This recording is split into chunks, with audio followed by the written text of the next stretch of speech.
ये कहानी है गांव के एक लड़के की। एक छोटे से गांव में अर्जुन नाम का एक लड़का रहता था। उसका परिवार खेती बाड़ी से जुड़ा था।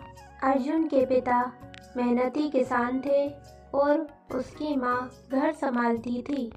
अर्जुन का बचपन गांव की सादगी और प्राकृतिक सुंदरता के बीच बीता था। उसे खेतों में काम करना, नदियों में तैरना और पेड़ों पर चढ़ना बहुत अच्छा लगता था। अर्जुन ने अपनी प्रारंभिक शिक्षा गांव के ही स्कूल में प्राप्त की। वह एक होशियार छात्र था और अपनी कक्षा में हमेशा प्रथम आता था। उसके शिक्षक भी उसकी प्रशंसा करते थे और उसे आगे बढ़ने के लिए हमेशा प्रेरित करते थे। लेकिन गांव में उच्च शिक्षा के लिए कोई भी सुविधा नहीं थी। अर्जुन के माता पिता ने उसकी शिक्षा के लिए हमेशा बहुत संघर्ष किया था और उसे शहर भेजने का निर्णय लिया।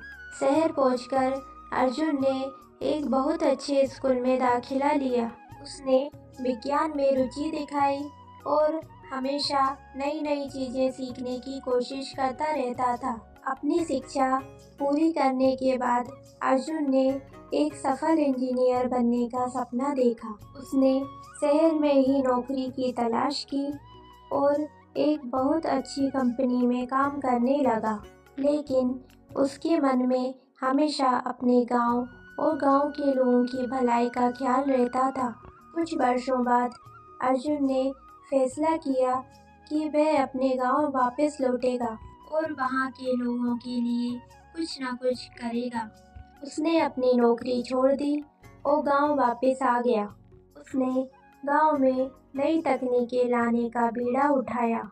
उसने किसानों को आधुनिक खेती के तरीकों के बारे में सिखाया। गांव में एक कंप्यूटर सेंटर भी खोला जहां पर गांव के बच्चों को मुफ्त में शिक्षा दी जाती थी। जिनकी मेहनत और समर्पण से गांव में नया नया बदलाव आने लगा। लोगों ने उसकी सराहना की और उसे अपना आदर्श माना। उसने दिखा दिया कि शिक्षा और तकनीक के माध्यम से किसी भी जगह को हम बदल सकते हैं और अपने रूप में उसे ढाल सकते हैं। जैसे अर्जुन ने अपने गांव में बदलाव किया, आप भी ऐसे ही आगे बढ़ें